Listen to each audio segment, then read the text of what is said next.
밤새도록 막 긁게 되는 거예요. 피가 날 때까지.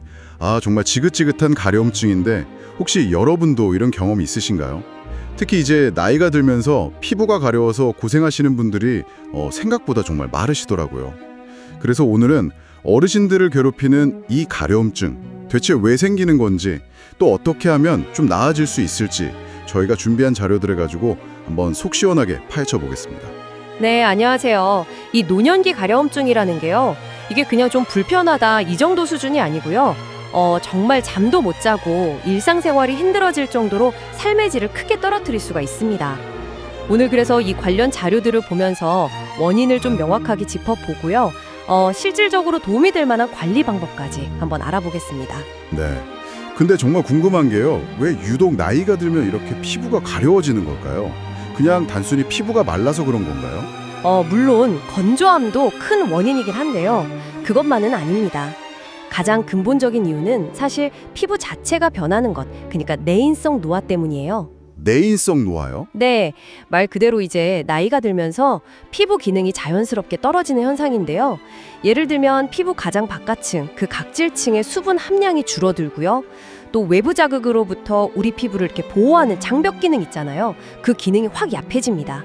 아, 그 피부 장벽이요? 네, 이 장벽을 탄탄하게 만들어주는 세라마이드나 콜레스테롤 같은 중요한 지질 성분들이 점점 줄어들기 때문이죠. 그렇군요. 약간 우리 피부의 보호막이 얇아지는 느낌이네요. 정확합니다. 게다가 이제 피지 분비나 땀 분비도 예전 같지 않게 줄어드니까 피부가 더 건조해지기 쉽고요. 또 하나 흥미로운 건 아주 가벼운 자극에도 가렵다 하고 느끼게 만드는 메르켈 세포라는 게 있는데 이 세포 수도 줄어든다는 연구 결과도 있습니다. 와, 정말 복합적이네요. 그러니까 피부 자체가 나이 들면서 수분도 부족해지고 보호막도 약해지고 심지어 가려움을 느끼는 센서 같은 것도 좀 둔감해지면서 오히려 더 가려움을 느끼게 되는 그런 건가요? 네네, 그런 측면도 있고요. 방어력이 떨어지니까 작은 자극에도 더 민감하게 반응하게 되는 거죠. 아하. 그럼 피부 자체 노화 말고 다른 요인들도 좀 있을까요? 생활 습관이라든지. 당연히 있죠. 생활 환경이나 습관이 정말 중요합니다. 특히 겨울철에요. 난방 때문에 실내가 아주 건조해지잖아요. 네, 맞아요. 엄청 건조하죠. 이런 건조한 환경에 오래 노출되면 피부 수분을 계속 빼앗겨서 가려움증이 훨씬 심해질 수 있습니다. 그리고 어르신들 중에는 뜨끈한 물에 몸 담그는 거 좋아하시는 분들 많으신데 너무 뜨거운 물로 자주 목욕하는 습관, 이것도 사실 피부에는 굉장히 안 좋습니다. 뜨거운 물이 안 좋아요? 시원해서 좋을 것 같은데? 그 순간은 시원하게 느껴질 수 있는데요. 너무 뜨거운 물은 피부의 천연 유분 보호막까지 싹 씻어내버릴 수 있어요. 그럼 피부가 더 건조해지고 자극에 취약해지죠. 그렇군요. 그럼 또 다른 원인은 없을까요? 또 간과해서는 안 될 게 바로 기저질환의 영향입니다. 의외로 많은 노년기 가려움증이 단순히 피부 문제 때문이 아니라 몸속 다른 질병과 관련이 있을 수 있어요. 다른 질병이요. 예를 들면 어떤 건가요? 대표적으로 만성 신장 질환, 그러니까 콩팥 기능이 안 좋은 경우에요. 그리고 간 질환, 당뇨병, 또 갑상선 기능에 이상이 있는 경우에도 전신 가려움증이 나타날 수 있습니다. 와, 생각보다 심각한 병들이 원인일 수도 있네요. 네, 그래서 피부과에 가셨는데 별다른 피부 병변이 없는데도 계속 가렵다고 하시면 의사 선생님들이 이런 기저질환 검사를 권유하기도 합니다. 혹시 먹는 약 때문에도 그럴 수 있다는 이야기도 들었는데요. 아, 네, 맞아요. 그것도 중요한 포인트입니다. 특정 약물의 부작용으로 가려움증이 생길 수도 있습니다. 예를 들자면 고지혈증 치료제 중에 스타틴 계열 약물이 있거든요. 또 일부 고혈압약이나 이뇨제 같은 약들도 드물지만 가려움증을 유발할 수 있다는 보고들이 있습니다. 아, 그럼 만약에 최근에 약을 바꾸거나 새로 먹기 시작했는데 갑자기 가려워졌다 이러면 좀 의심해 볼 수 있겠네요. 네, 그렇죠. 그럴 때는 반드시 처방해 주신 의사 선생님과 상의를 해보시는 게 좋습니다. 약을 바꾸거나 조절해야 할 수도 있거든요. 이야, 정말 원인이 한두 가지가 아니네요. 피부 자체의 노화부터 시작해서 건조한 환경, 잘못된 목욕 습관, 심지어 다른 병이나 먹는 약까지. 그럼 이렇게 다양한 원인으로 생기는 이 괴로운 가려움증, 도대체 어떻게 관리해야 좀 나아질 수 있을까요? 가장 중요한 핵심 뭘까요? 뭐니 해도 가장 기본적이면서도 중요한 건 바로 보습입니다. 이건 정말 아무리 강조해도 지나치지 않아요. 보습이요? 네, 약해진 피부 장벽 기능을 보강해주고 또 부족한 수분을 채워주는 게 핵심이거든요. 가장 좋은 건 샤워나 목욕 직후에 물기가 완전히 마르기 전에요. 딱 3분 이내. 3분. 골든타임이군요. 맞습니다. 그 3분 안에 보습제를 전신에 정말 아끼지 말고 충분히 발라주시는 게 중요합니다.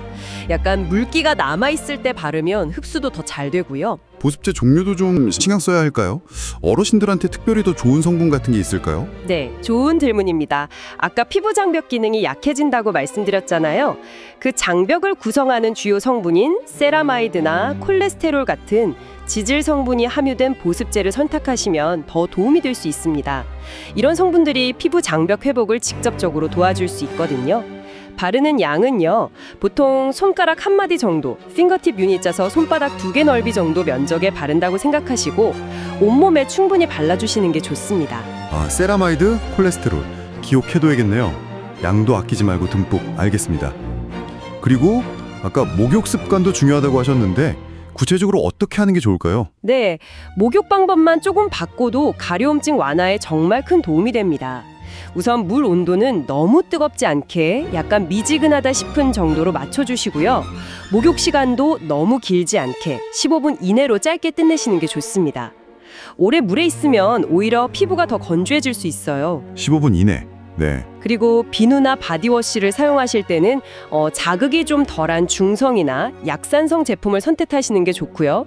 거품을 너무 많이 내거나 세게 문지르지 마세요. 마지막으로 수건으로 물기 닦을 때 이게 또 중요한데요.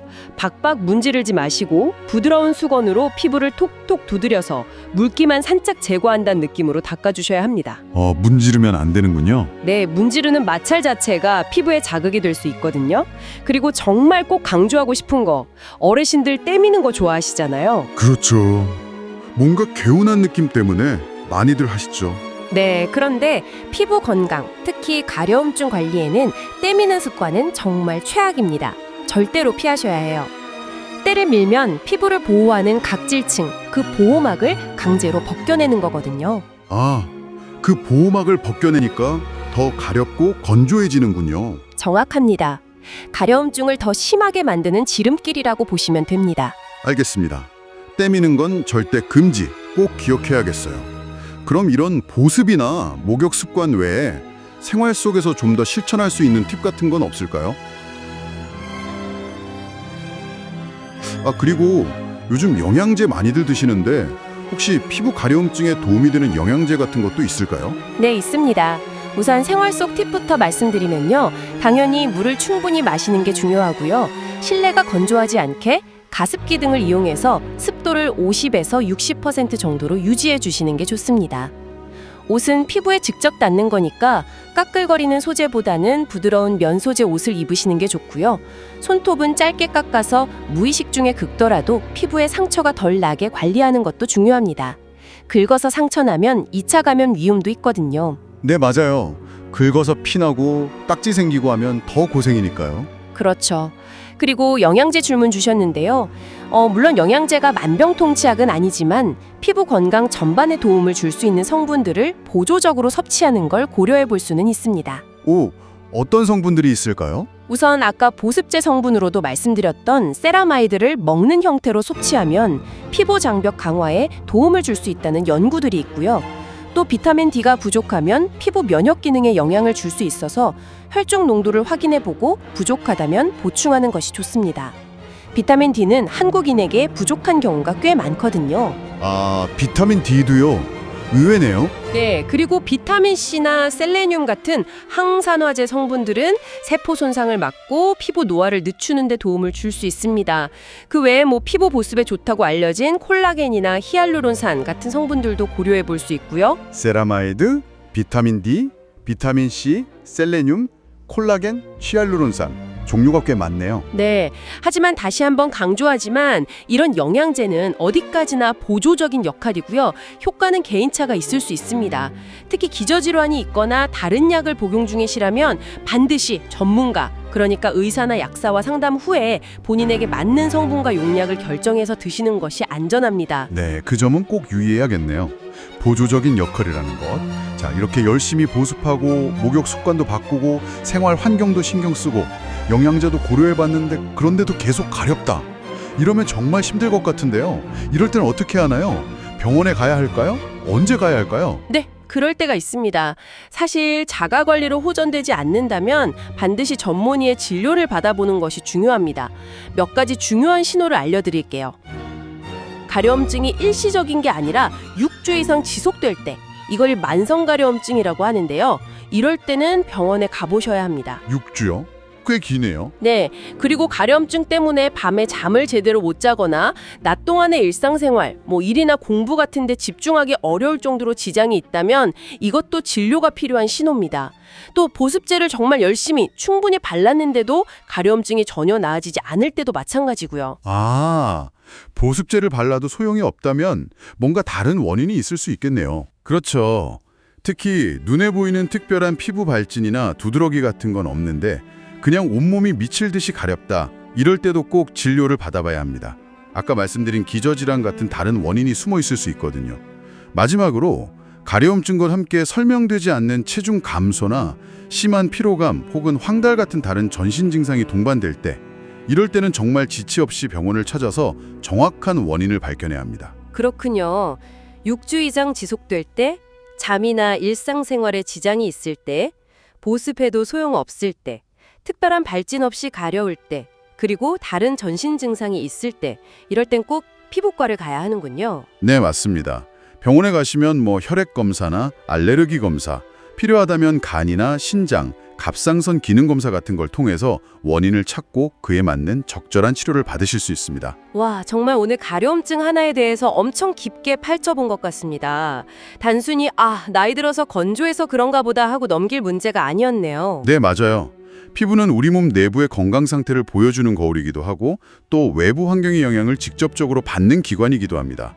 그래서 피부에 나타나는 신호를 잘 읽는 것이 중요하죠. 오늘 저희가 살펴본 여러 정보들이 여러분의 건강한 피부 관리, 특히 괴로운 가려움증을 이겨내는데 조금이나마 도움이 되었으면 좋겠습니다. 네, 저도 정말 유익한 시간이었습니다. 마지막으로 여러분께 질문 하나 드리고 싶어요. 오늘 이야기 나눈 것들, 보습제 잘 바르고 목욕 습관 바꾸고 약 챙겨 먹는 것 이런 것들 말고요.